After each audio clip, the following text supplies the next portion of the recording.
Ecuador este día martes 9 de febrero de 2021, cuando son las 7 de la noche con 8 minutos acá en el Ecuador continental, 1 hora menos en las Islas Galápagos y 1 hora menos en la Ciudad de México, donde está nuestro invitado, Rafael Correa Delgado. ¿Sigues en Ciudad de México, Rafael? Sí, sí, Javier. Un inmenso abrazo a Ecuador, mi gratitud eterna. Lo que hemos logrado juntos es imposible. Qué resultado, una ventaja inmensa. Se pelean por el segundo lugar, pero nadie discute el primero. Cerca de 50 asambleístas con el método de Webster. Con el método de Hunt tendríamos de lejos mayoría en la asamblea, pero esas son las trampas que hicieron.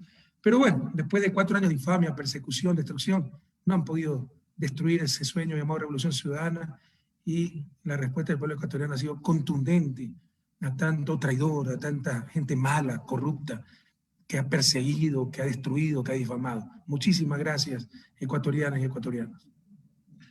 Casi empezar con una cosa que podría ser anecdótica, pero no, es más profunda, parecería anecdótica y quiero compartirla, porque se dijo en la campaña que Andrés Arauz había recibido el apoyo, dinero del ELN, la guerrilla colombiana. Y hoy día The Guardian, un periódico muy conocido británico, porque en el periodismo hay de todo, no vamos a decir que todos nos sirven, que todos los periodistas son malos, no. Monedero de España decía, el periodismo se va a recuperar cuando los medios estén en manos de periodistas y no de gerentes financieros o gerentes que buscan el lucro y no el servicio. Pero The Guardian, lo que quiero decir es que The Guardian, el periódico británico, hoy cuenta la historia, lo tienen ahí, pueden ir a The Guardian, está la versión en inglés, cuenta la historia de un ornitólogo, Manuel Sánchez, que dice: he escuchado el video de los supuestos representantes del ELN hablando del apoyo económico a Andrés Arauz. Y no es posible. Ese video no se grabó en Colombia. Ese video se grabó en Ecuador, porque reconozco un ave endémica ecuatoriana que no existe en Colombia. Así que esa era una noticia falsa, un fake news. Así que, digo, es casi como anecdótico, ¿no? Pero nos siguen manipulando, Rafael. Están desesperados, ¿no? Inventan cualquier cosa. Para empezar, ¿qué lógica resiste que el ELN no haya $80.000 después que robamos $70.000 millones, de acuerdo a ellos, ¿no? O sea, robamos $70.000 millones, eso es 2 presupuestos del Estado, de acuerdo a un informe del BID que nunca lo han enseñado porque no existe, pero tenemos que pedir $80.000 al ELN, y después de la cumbre de la Internacional Progresista. La cumbre nunca se realizó por la pandemia. Es muy fácil derrumbar la mentira, pero esa mentira tan burda la publicó Semana, la replicaron los medios ecuatorianos y finalmente apareció el bendito video donde ya se muestra que fue grabado en Ecuador. Pero ojalá pues que tú nos enseñes a no creer en esas tonterías de la campaña sucia. Están desesperados, pero es tan solo una raya más al tigre, porque cuántas mentiras, desde que yo fui candidato, acuérdense, financiamiento de la FARC y todas esas cosas, cuántas mentiras han dicho. Rafael, también estamos en un momento bien importante, según algunas lecturas que he hecho, de pensadores ecuatorianos, ¿no? Porque este es un tema ecuatoriano. Estas elecciones son ecuatorianas, aunque tengan influencia regional, trascendencia regional, porque en la región entera están viendo al Ecuador en este momento. Estos pensadores dicen, es un momento extraordinario de la historia ecuatoriana, hoy, por la estructura que puede tener la Asamblea, el anterior Congreso, ¿no? La Asamblea actual. Parece ser que el perfil de la Asamblea va a ser de centro izquierda, como muy pocas veces en la historia ecuatoriana. Dominada esa Asamblea, en el buen sentido de la palabra, ¿no? Por la centro izquierda. Es un buen momento desde esa perspectiva también. Lamento discrepar porque puede haber membretes bonitos, pero no son centro-izquierda. Pachacuti es una amalgama y muy influenciada por el MPD. Yo les digo que son el MPD con poncho, lastimosamente se vendieron al MPD. El MPD, que se llama de izquierda radical, puedes ver, ha sido el que más ha apoyado a Moreno, siempre se ha vendido al mejor postor, le interesan solo sus espacios de poder. Usted le ofrece a Pachacuti la educación bilingüe y tiene el apoyo. Entonces no es centro-izquierda, ni tampoco izquierda democrática. Izquierda democrática, también vean todas las votaciones Y lamentablemente no se detectó a tiempo el crecimiento de Herbas, porque si se decía esto, seguramente se desinflaba cuando la gente tuviera la información. Vilma Andrade, cabeza de lista de la ID, ha sido la mayor cómplice Moreno. A cada rato comensal de Palacio, todas las votaciones con Creo a favor de Moreno, ha cogobernado con Moreno. Eso no se puede llamar centro-izquierda si han apoyado al gobierno más neoliberal y más corrupto de la historia reciente del país, y más inepto además. Entonces, pueden tener el membrete que quieran. La verdad es que del centro hacia la izquierda, con toda modestia, pero con toda verdad, está representado aquello en la Revolución Ciudadana, en los 50 asambleístas por lo menos que hemos obtenido por el cambio de asignación de escaño. Porque si hubiera sido con el método de Hong, que es el conveniente para Ecuador, que lo utiliza casi toda América Latina, tendríamos más de 70 y de largo mayoría en asamblea. Pero es necesario, Rafael, ampliar la base, crecer en alianzas políticas. Es necesario. El registro histórico, que viajó a cuántas misiones empresariales, vio cómo nos sacamos del aire trabajando día y noche, ni dormíamos, y ahora dice que hay que acabar con 14 años de dictadura correcta, o sea, los 4 años que ellos compraron a Moreno y los 10 años de mi gobierno. Entonces resulta que viajó media docena de veces con un dictador, pues. Entonces son cosas realmente inconsistentes. Entonces lamentablemente, sí, no se puede generalizar, pero ¿cómo quisiéramos tener gente más decente en política? Para poder tener acuerdos mínimos y con seriedad, no la ley del más sabido, no en función de los espacios del poder, en función, después de 2 siglos, finalmente sacar a nuestro país de su desarrollo. Ahora, Rafael, no se puede tapar el sol con un dedo, como se dice en el argot popular. Y Herbas obtiene casi un 16% de una votación nada deleznable. No se puede. Nadie ha dicho lo contrario. No, yo no digo. Nadie ha dicho lo contrario. Ahora, el fenómeno tiene explicación, ¿eh? Había una gran cantidad de indecisos esperando si entraba Álvaro Noboa como outsider. Había un gran voto de rebeldía contra la clase política después del veneno que ha metido esta gente 4 años y después de la destrucción institucional, de los intangibles, de esa fe no dirigente, de esa fe no político, de esa fe en la democracia.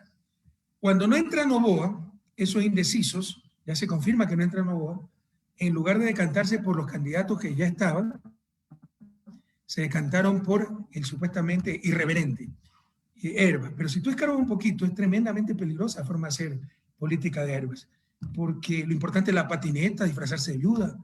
Lo importante no es andar en caballo, patineta, disfrazarse de mujer. Lo importante es el mensaje. ¿Y cuál fue el mensaje de Herbas? Sí, presentó dos o tres cosas disruptivas para comprar a la juventud, que el aborto, matrimonio gay, legalización de la marihuana, pero y la crisis económica, las vacunas, las cosas realmente urgentes. ¿Qué dijo? Te lo pregunto y verás que no vas a recordar, porque más importante era la forma. No es buena manera de hacer política, es jugar con jóvenes. Vamos a hacer nosotros una campaña esta segunda vuelta para desmontar eso, es decir, basta. No es la patineta, no es el caballo, no es el formato TikTok, el formato Facebook, el formato Instagram, es el mensaje y cómo se va a implementar y para qué, para sacar a nuestro país de su desarrollo. Eso es política seria. Pero hay lecturas que nos dicen también, Rafael, que Herbas logra lo que logra, como decíamos, casi un 16%, nada despreciable, porque manda también este otro mensaje. Puede ser light, puede ser ligero, pero cala el mensaje, no más confrontaciones. No queremos un país de confrontaciones. ¿Qué lectura haces a eso? Otra cosa de lo que hace, mira los tweets de Herbas, y para acabar con la dictadura correísta, la forma obsoleta de hacer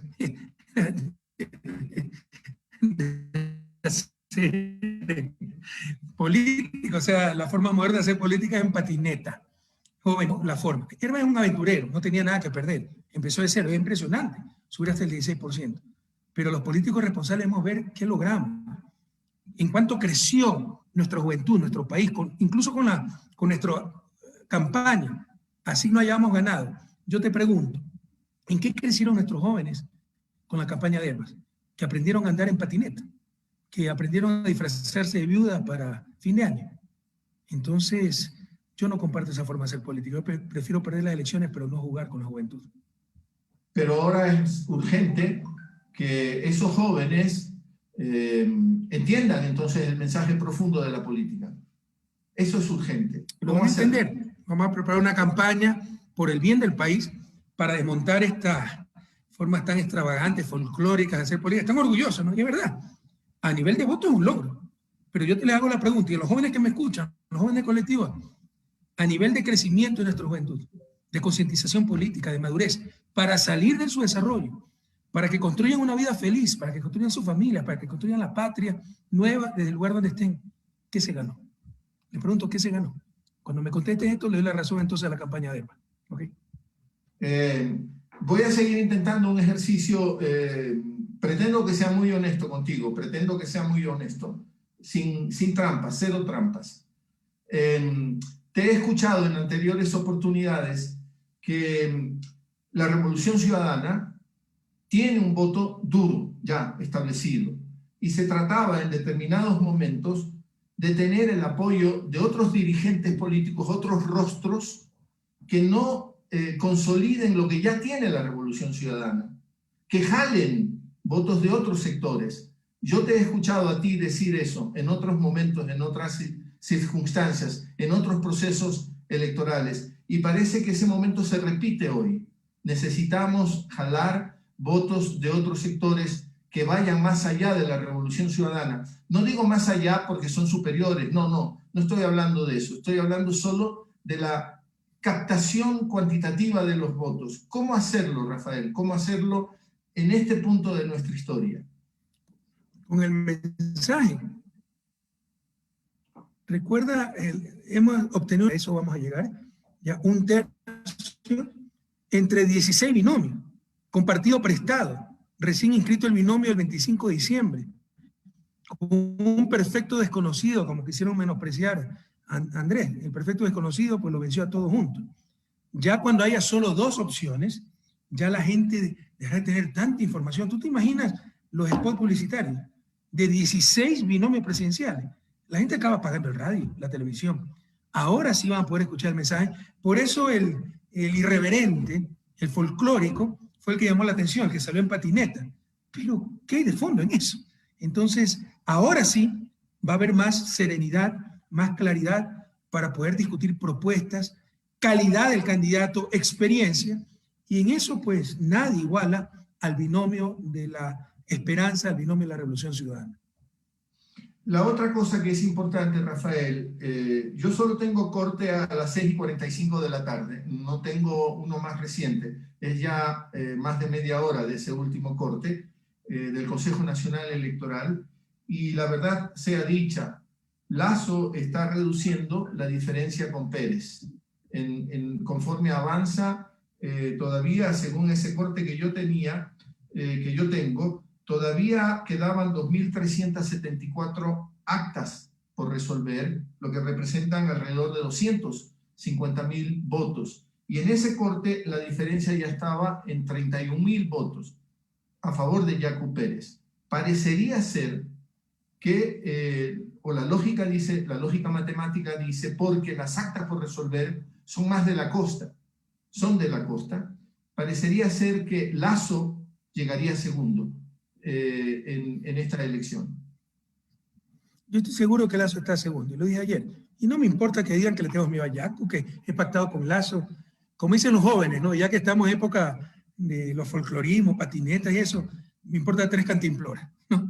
Yo soy un académico y diré siempre la verdad, independientemente a quién gusta, a quién no, siempre que enriquezca, cuidado, porque tampoco, o sea, si veo a un estudiante que no es muy iluminado, no le va a decir, usted es un tonto y le estoy diciendo la verdad. Siempre que se enriquezca a la otra persona, es importante la verdad. Aquí es necesaria para el pueblo ecuatoriano. Yo lo dije, por ejemplo, Abdalá Bucaram, tú sabes que lo considero lo peor de la política ecuatoriana, pero nunca me habrás escuchado decir que fue legítima su destitución, que fue legal. Fue un golpe de Estado. O sea, si no se trata de que me caiga bien, me caiga mal, son los hechos objetivos. Fue absolutamente inconstitucional. 44 congresistas no se pueden convertir en psiquiatra y votar por loco un presidente electo, por baja popularidad que tenga. De mí siempre esperen la verdad. Y la verdad es que siempre, esa es mi especialidad, yo soy estadístico también, manejo bien las matemáticas, siempre en la proyección ganaba Lasso, ganaba con poco, pero ganaba. ¿Qué es lo que pasó? Esto es gran culpa del Consejo Nacional Electoral. Primero, el conteo rápido nos bajó 2 puntos a nosotros. Nosotros vamos a llegar casi al 33%. Pero había un empate técnico en el segundo lugar. Tú no puedes decir está segundo Yacu, segundo Lasso. Un empate técnico está sembrando, está echando gasolina al fuego, porque después el que supuestamente estaba en segundo lugar pasa a tercero y me hicieron trampa, puede haber violencia. Tiene que decir, hay un empate técnico, no podemos dar resultado. Dio resultado e hizo pasar a Yacu como si estaba en segundo lugar. Pero era una diferencia de décimas, está en el margen de error. Luego, cuando ya se empiezan a computar las actas, nos dicen 97% de actas procesadas. La gente dice, ya ganó Yacu, pues tiene un punto más. Procesadas significa revisadas, no computadas. De ese 97%, 14% no habían sido computadas porque tiene impugnaciones, falta la firma del secretario, se registraron 320 votos y solo había 300 electores y se deja al último. Eso es lo que se está haciendo en este momento. Pero ¿con inconsistencias. ¿Pero de qué manera? Extrañamente, entraron primero las provincias donde ganaba Yacu, por ejemplo, Azuay. Azuay fue de las primeras, donde Yacu saca más del 40%, las primeras en digitarse las actas con problemas, y dejaron al último la costa. Te puedo decir el dato hasta el día de mañana, que lo revisé. Faltaba cerca del 12%, faltaban unas 4.400 actas, 67%, 66% eran de la costa, 45% solo de Guayas. Solo con Guayas, Lazo remontaba la diferencia, solo con Guayas. Pero además está en Esmeralda donde le gana, El Oro donde le gana, Santa Elena se había computado todo, Santo Domingo, Los Ríos donde le gana, y Pichincha era el 15% de las actas, 66, más 15, 81%. Y en Pichincha ganó Lazo. Yacu quedó cuarto, Lazo le da 2-1. No tenía de dónde crecer Yacu, solo se iba a empezar a reducir esa diferencia. Pero no sé por qué, tal vez con mucha mala fe, recuerda que preside el Consejo Nacional Electoral Diana Tamaín de Pachacuti, empezaron primero a meter las actas de las provincias de la Sierra donde ganaba Yacu Pérez. Y da la impresión entonces que ahora le están robando la elección a Yacu Pérez. No hay tal. Yo lo dije ayer, lo mandé en un tuit. Me dijeron vendido, que ha pactado con Lazo, que le tiene miedo a Yacu, digan lo que le dé la gana. Yo siempre diré la verdad y verás que mis proyecciones van a estar muy cerca del resultado final. Era claro que una vez escrutadas todas las actas, como tenía que ser, ganaba el segundo lugar Guillermo Lazo. Y según esa proyección estadística tuya, ¿a cuánto llegaría Lazo? Si la memoria no me falla, nosotros llegamos a 32.6 porque nosotros también nos rebajamos. El rato en que dejan de entrar Guayas, en Guayas estaban sin contabilizar como 500.000 votos.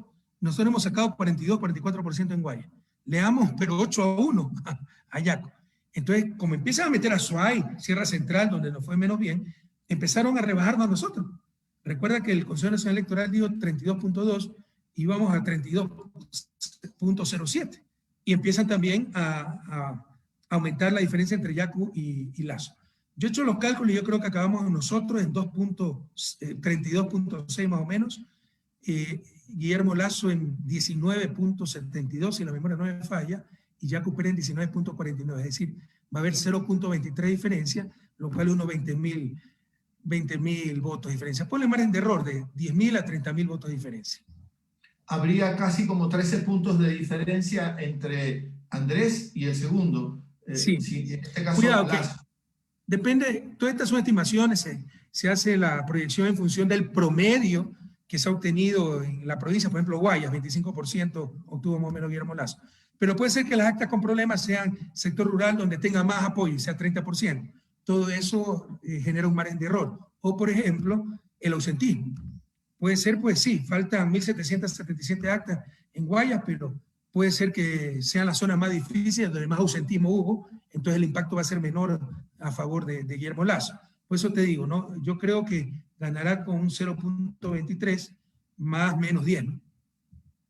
Bueno, hay temor, yo por lo menos puedo expresar un cierto temor de que exista una cierta violencia política, ¿no? Cuando el Consejo Nacional Electoral tenga que decir el segundo es Lazo y no Pérez. Ojalá no ocurra aquello, pero si ocurriera, yo creo que con un resultado tan apretado en la realidad latinoamericana, siempre el perdedor va a decir fraude, mira lo que pasó en el 2017 y llamaron a incendiar Quito. Peor, Yacu Pérez, que es un farsante, un hombre tremendamente violento. Para empezar, ahí está el MPD, que ahora se llama Unidad Popular, más violentos que esa gente no existe. Entonces, de todo modo iba a haber algún incidente. Pero con lo que hizo el Consejo Nacional Electoral, anunciarlo a Yacu Pérez en segundo lugar cuando había empate técnico, ellos mismos promovieron la violencia. Serán responsables si existe violencia, serán en gran parte responsables de lo que ocurre. Rafael, hay gente que dice que cuando te expresas con esa dureza, Yacu Pérez es un farsante. Dicen, Rafael está cerrando las puertas a otras alianzas. ¿Tú qué dices? Sí, yo soy muy mal político. Siempre, como No, te decía, digo la verdad. eso no te acepto. Que seas muy mal político no te define eso como muy mal político. Yo respeto su criterio, doctor Lazo, pero no lo comparto. Porque, por ejemplo, yo para negociar soy muy malo. Va más allá de mis capacidades. No puedo. Cuando veo las ambiciones y que se pelean por los puestos asambleístas y la vanidad de que yo quiero ir primero y que no quiero ir segundo, a pesar de que los dos van a entrar, no lo resisto. Entonces es parte de la política. Cuando me argumentan en función de la fuerza, no, qué sé yo, remisión tributaria o sacamos nuestros capitales, no en función de razones, de argumentos, no lo resisto, no lo resisto. O cuando tengo que dorar la píldora, no, pero Yacu Pérez hace 10 años, vean la foto, no era Yacu Pérez, sino Carlos Pérez, abogado, pelo corto, de eterno, y de repente resultó indígena. Entonces, yo lo conozco a Yacu Pérez, lo conocí antes de que sea indígena, cuando se llamaba Carlos. Te puedo decir que es un farsante. Si quieren lo digo en patineta, dando volantines, silbando, pero al final del día tengo que decir, es un farsante. Pero hay que crecer, esa es la preocupación mayor, ¿no? Que hay que crecer, hay que construir esa gran alianza. Sí, crezcamos, pero para eso no soy bueno.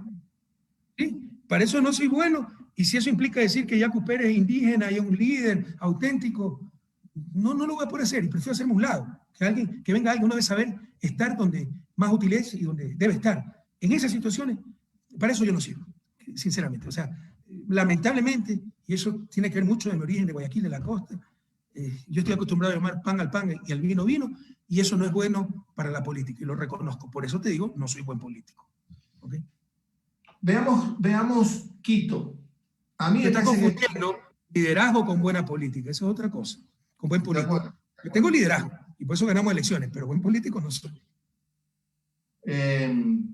Pero en el movimiento, en la Unión por la Esperanza, hay muchísima gente con muchas capacidades, ¿no? Y a ti te gusta mucho el fútbol y el campo de juego no lo ocupas, a los 11 jugadores lo pones en el mismo lugar. Hay que ocuparlo estratégicamente, el campo de juego. Hay que repartirse bien para que no te ataquen, no te sorprendan, en fin, ¿no? Y me imagino que en UNES hay muchísima gente que puede ocupar los distintos lugares estratégicos en ese campo de juego.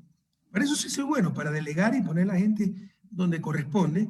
Me equivoco, ¿eh? Mira Moreno, nos engañó, pero ese que el premio Nobel a la hipocresía del cinismo, nos engañó a todos. Yo creo que está demente, sinceramente. Alguien sano, equilibrado mentalmente, no puede mentir con tanto cinismo como él miente. Acuérdate, el puente hacia ninguna parte y lo fue a inaugurar. Por último, que no lo vaya a inaugurar, pero ya perdió hasta la vergüenza. Pero para eso sí soy bueno, para poner a la gente en el lugar que más adecuado. Por ejemplo, te soy sincero, con todo el respeto, y un hombre de muchos principios, pero tiene mucha más paciencia que yo, el que es muy bueno para eso es Ricardo Patiño. Entonces, cuando había que hacer esas conversaciones, siempre delegaba a Ricardo que él es extraordinario para eso. Yo no tengo paciencia para esas cosas. ¿Qué tan paciente es Andrés? Tú que lo conoces más. Sí creo que es muy paciente, bastante. Cuidado, y yo me hago mala fama, pero la gente que me ha acompañado en una jornada de trabajo, cuando era presidente, se quedaba sorprendido de mi paciencia, porque todo lo que tienes que aguantar y cuando tienes cansancio extremo, créame, sinceramente creo que no soy, me trato muy duro yo mismo, pero no soy tan impaciente como aparento. Pero para esas cosas, para negociaciones, sobre todo, cuando no se habla en función del país, sino qué puestito, qué espacio, eso no aguanto, no aguanto. Quería hablar de Quito, Rafael, porque desde me encanta hablar de Quito. Sí, a mí también, aunque somos guayaquileños, ¿no? En esa ciudad países que me acogió con tanto cariño, donde tengo mi casa, ojalá la continúe teniendo, ya creo que la embargaron también. En Quito pierde Andrés Arauz. En Quito pierde Andrés Arauz. Y como que se va produciendo una suerte de constante en Quito, también de una suerte como de rechazo a la revolución ciudadana. No totalmente, ¿no?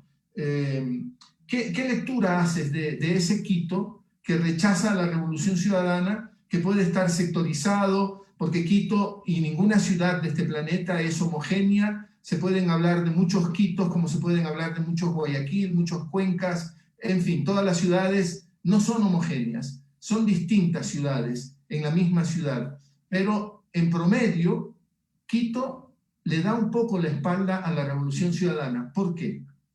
Bueno, yo siempre gané en Quito y en Pichincha. Eh, Pichincha no necesariamente ha sido centro, izquierda, izquierda. Ha sido siempre una de las provincias más politizadas, y sobre todo Quito, la capital política. Recuerda que el triunfo de Férez Cordero fue porque le ganó a Borges en Pichincha, en el 84, no nos olvidemos de aquello. Entonces, siempre ha habido una importante presencia de la derecha. Sin embargo, yo creo que aquí la explicación es muy clara. Después de 4 años de votar veneno, Quito, que es la ciudad más politizada, la ciudad más informada, todos los días el veneno del Amazonas, el comercio, el veneno del propio gobierno, la gente lo que hace es desencantarse, no creer en nadie. No es que nos odien, no cree en nada. Y espera a alguien de afuera. Es alguien, incluso como burla algunas veces, tan solo para irreverente. Como dijo Guillermo Lazo, ya que, bueno, el resto, lo conozco. Sí. Y ese fue Herbas. Herbas empezó a crecer la última semana. Creció con una pendiente impresionante. Por eso no nos damos tiempo, cuenta tiempo. Por eso no le respondimos ni siquiera a sus videos, que muchos eran ofensivos, acusándonos de corruptos, cuando él viajó 6 veces con nosotros. Entonces viajaba con corruptos. Y sabe cómo trabajábamos. Yo no me acuerdo de Herbas, pero él mismo lo ha dicho. Y él prosperó, su empresa prosperó con nosotros, ¿no? Por lo menos tenga la nobleza de decir, bueno, se dio oportunidades a pequeños negocios, pero así la politiquería sin escrúpulos. Entonces, vieron el outsider y votemos con este para darle una lección al resto. Y Herbas nos quitó muchísimos puntos. Herbas yo creo que sí, tal vez no llegamos a nada, ganamos una sola vuelta, así no estuviera Herbas. Yo siempre dije que estábamos cerca de ganar en una sola vuelta. Mejor dicho, más que quitarnos, siempre hubo una cantidad de indecisos que esperaban, por ejemplo, la entrada de un outsider, Álvaro Novoa. Si esos indecisos se decantaban proporcionalmente al 35-36% que teníamos, captamos 36% del 40% indecisos, ganábamos de largo en una sola vuelta. Pero el fenómeno fue que casi todos se decantaron por Herbas, como un voto rechazo al sistema político por el fracaso de este gobierno que ha desprestigiado a toda la clase política y por el veneno que han votado 4 años. Entonces yo creo que ese es el factor para quedar en tercer lugar con candidato quiteño en Pichincha, ¿no? Que Herbas sí nos restó, más que quitarnos directamente los indecisos, ¿no?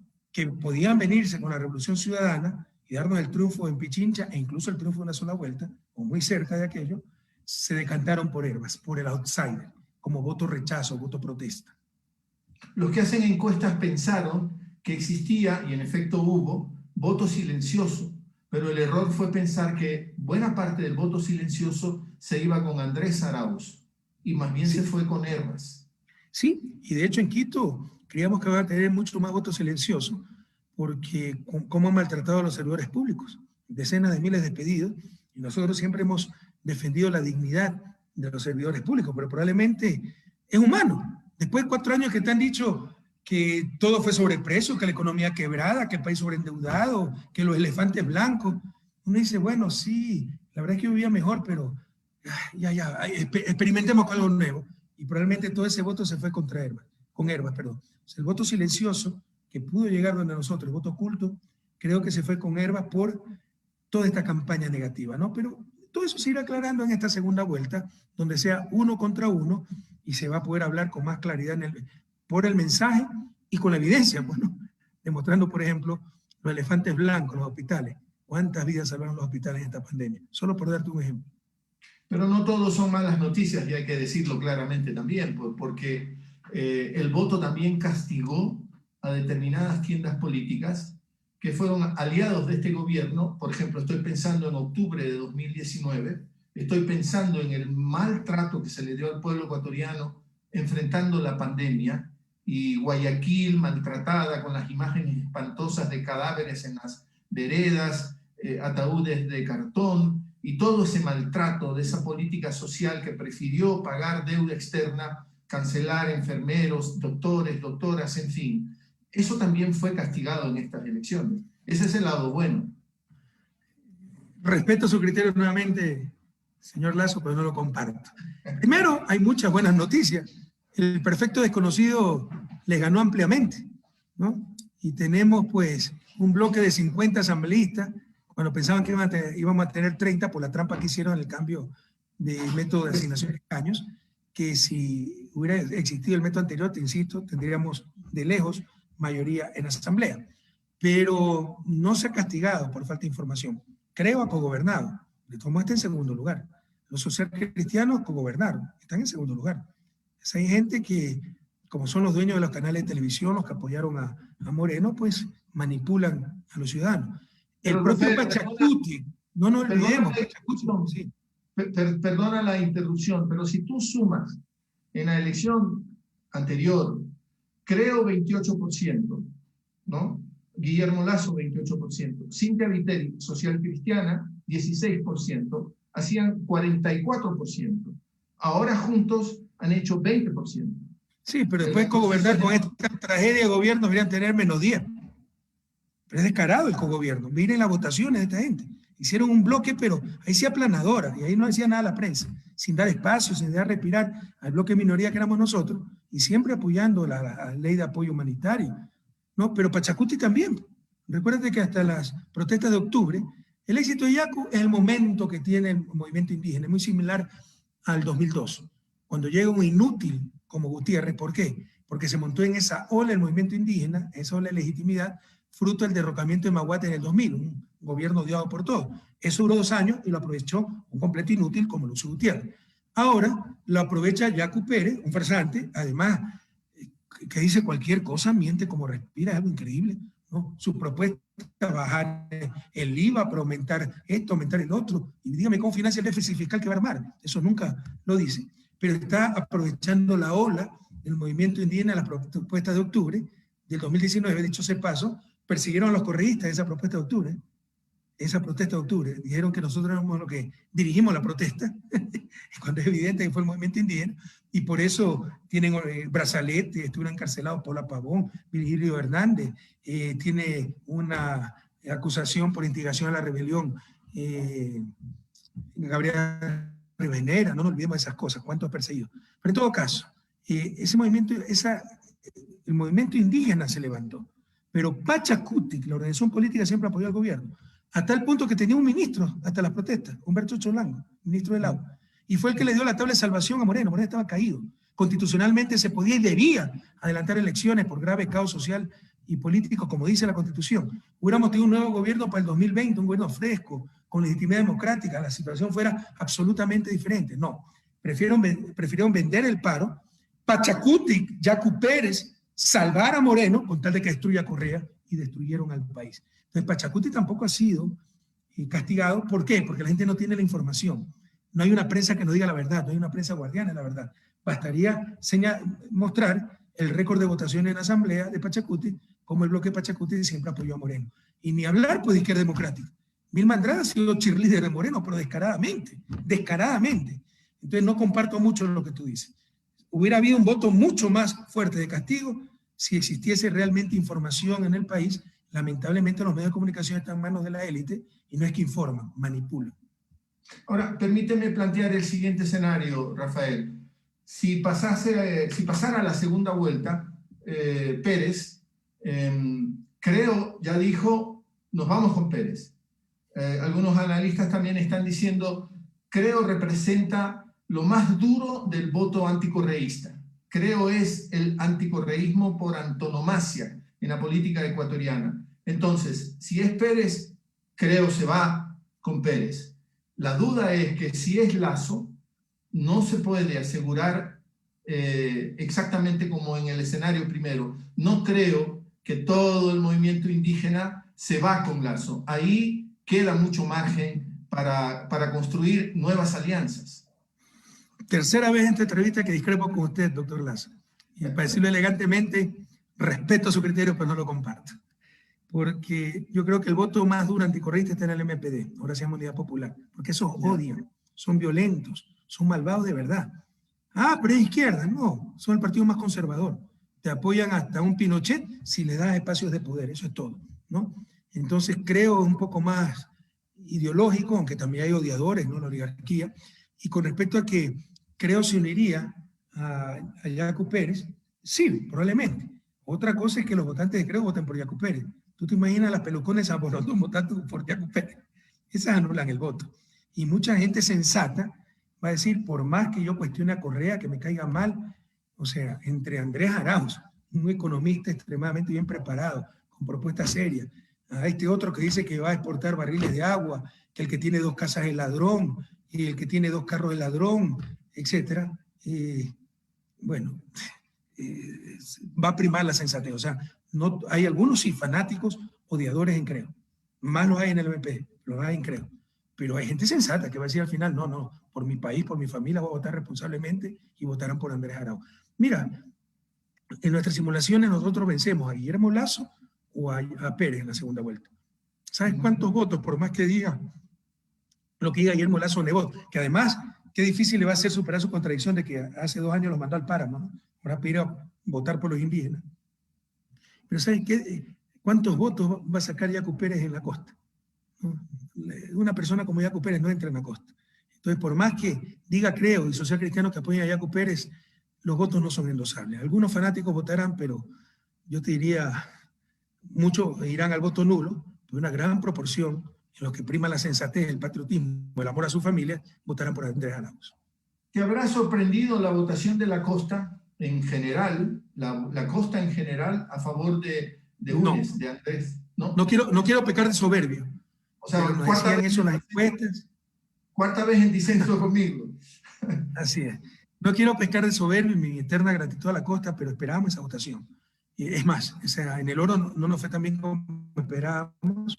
Nuestras encuestas nos decían 46, 48, llegamos a 37. Es la única provincia de la costa donde sacamos menos de 40. Por el contrario, en la consulta del 2018, en todas las provincias de la costa sacamos más de 40, menos de Esmeralda, que sacamos 30. Y a mí me hirió profundamente, porque yo sinceramente adoro Esmeralda, adoro ese pueblo afro, su alegría, su espontaneidad, cómo aprovecharon las oportunidades que dimos. Y ya nos recuperamos, ¿no? Esmeralda ha sido una barredera, creo que tenemos 44, 46, es impresionante. Entonces, sí esperábamos esa votación. Lo que nos ha sorprendido es la baja votación en ciertos sectores, por ejemplo, Tungurahua, 12%. El propio Azuay, aunque Yacu de Azuay, ahí tenemos una fuerte estructura, pero ha habido muchas divisiones, muchos problemas. En el Napo, ¿no? Tenemos 13%, siempre fue duro el Napo para nosotros, pero, o sea, 13% significa que no se ha llegado ni al voto duro correísta. Entonces tenemos que hacer revisiones, que falló la información, la campaña, tenemos que evaluar todo eso. Rafael, ¿qué sientes? ¿Qué lectura tienes frente al voto de las mujeres? Frente a un candidato como Andrés, súper bien preparado, joven, pero algunos están diciendo, las mujeres, jóvenes sobre todo, tienen lecturas críticas a la Revolución Ciudadana, a UNES. ¿Con qué mujeres habrás hablado? Pero en primer lugar, no he visto la votación. Las encuestas sí las recuerdo y no había discrepancia estadística entre el voto de mujer y hombre. Era prácticamente 50-50. La misma distribución que la población. No sé con qué mujeres habrás hablado. Sí, hay algunas que se llaman feministas, que tienen un checklist, le llaman estándares, ¿no? Y si fallas en uno, ya eres antifeminista. Yo me creo feminista, a mí es feminista, pero feminista militante, ¿no? Trabaja en una organización feminista. La segunda, ¿no? La segunda. Sí, el Dominique. De hecho, le encargaron formar la primera agencia de noticias con enfoque de género. Pero, por ejemplo, yo le he dicho claramente, no estoy de acuerdo con el aborto, ya no eres feminista. Si no estás de acuerdo con el aborto, es no ser feminista y ser malvado, que no consideramos a las mujeres. Bueno, soy malvado y no soy feminista, ¿qué le voy a hacer? Pero más hablan los hechos que las palabras. Y fuimos el primer gabinete con equidad de género, el nuestro. Fuimos la primera Corte Nacional del mundo con equidad de género. Impusimos realmente reglas electorales con equidad de género para que no se haga la trampa. Antes era mitad hombre, mitad mujer, pero sin requisitos, sin restricciones. Entonces, ¿qué se ponía? Los 3 primeros hombres, las 3 últimas mujeres en los 6 candidatos de Los Ríos, por ejemplo. Tiene 6 diputados, asamblea. Nunca salían pues las mujeres. Y había en la asamblea 10% de mujeres. Ahora hay por lo menos 40%, y eso es todo la Revolución Ciudadana. Recuerda que en nuestra época, presidentas, 2 vicepresidentas, mujeres. E incluimos el femicidio, política con enfoque de género. Pero si estás en contra del aborto, entonces ya no eres feminista. Bueno, no soy feminista, no va a vender conciencia. No juzgo a nadie, ¿eh? Sí. Tampoco creo en eso, que la cultura de la muerte y que nosotros somos defensores de la vida. No, respeto el pensamiento de cada quien, pero respeten el mío. O sea, si Pinochet estaba a favor del aborto, era feminista y progresista. Si el Che Guevara, que era médico, estaba contra el aborto, era antifeminista y era reaccionario. Ya basta, hay otras consideraciones. No, Rafael, quería decirte que converso con mujeres jóvenes como Anne Dominique, no sé si tan brillantes como Anne Dominique, pero Gracias. jóvenes, que sobre todo lo que dicen es, la síntesis sería, dejen que los temas de las mujeres los traten las mujeres. Basta de que nosotros los hombres, que hemos sido machistas, violentos, no todos, digo como receta general, no tenemos derecho a opinar más sobre ese tema. Dejemos a las mujeres que lo resuelvan.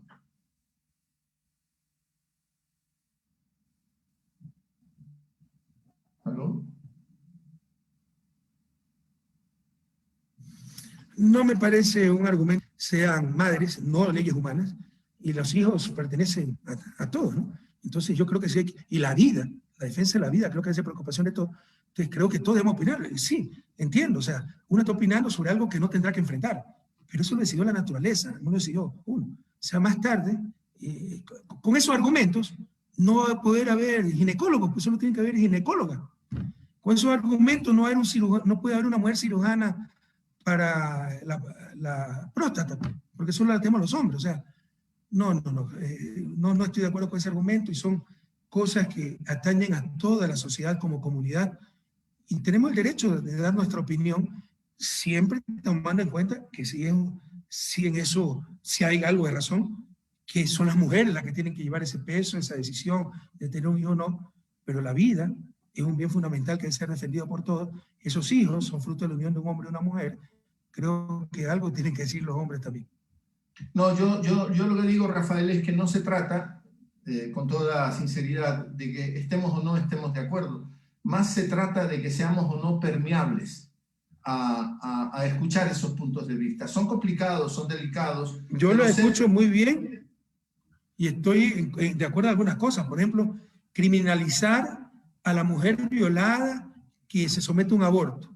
Primero, ¿cuántos casos hay? Hay exageraciones inmensas. Siempre se dicen cifras, pero que son imposibles en la realidad. Pero obviamente impacta, ¿no? O sea, está metiendo presa a una mujer violada, que abortó. O sea, ¿cuántos casos son? Segundo, no hay que sancionar a la mujer, estoy de acuerdo, hay que sancionar al cirujano que no está cumpliendo su deber. Es mi criterio, yo sé que me van a insultar muchas de las feministas que están escuchándome, pero así como respeto su criterio, por favor respeten el mío. Yo estoy de acuerdo, no se puede criminalizar a una mujer que se somete a un aborto, peor aún después de una violación, pero sí al médico que no cumplió con la ley, le gustó o no, y yo creo que no cumplió con el deber fundamental de un médico, que es defender la vida, ¿no?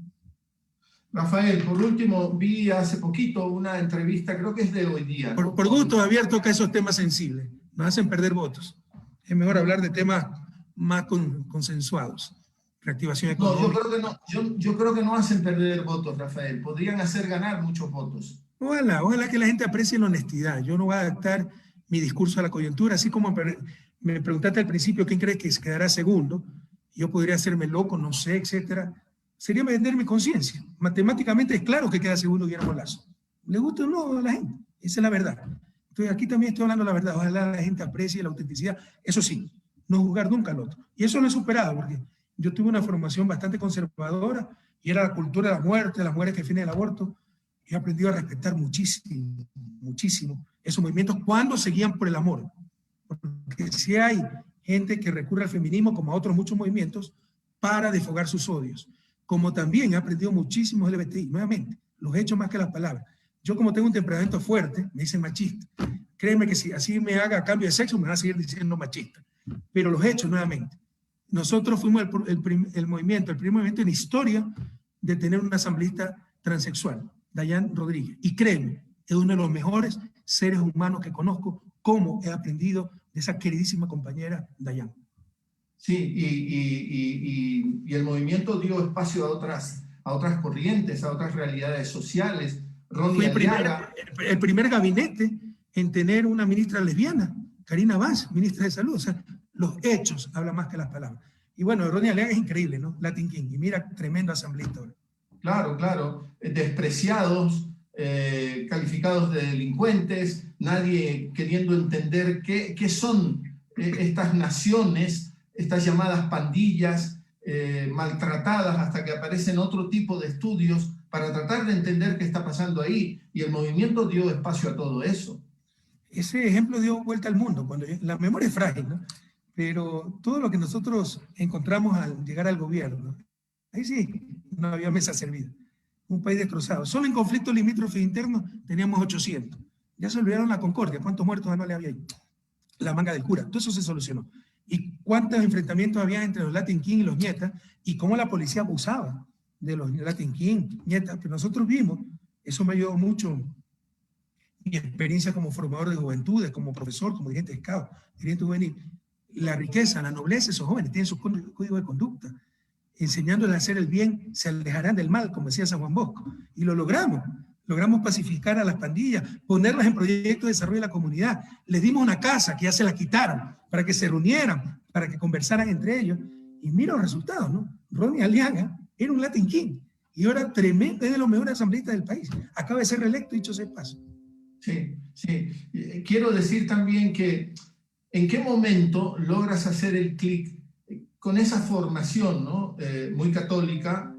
Muchos hemos sido educados en la formación católica, colegios católicos, escuelas católicas. Pero, doctor Lazo, con ustedes sí fracasaron, ¿no? Con ustedes sí fracasó la forma. Me dicen que usted no hay que confesarlo, sino exorcizarlo, hacer un exorcismo. Pero quiero decir, ¿cómo lo haces para salir de la culpa y reconocer errores? No culpas, sino errores.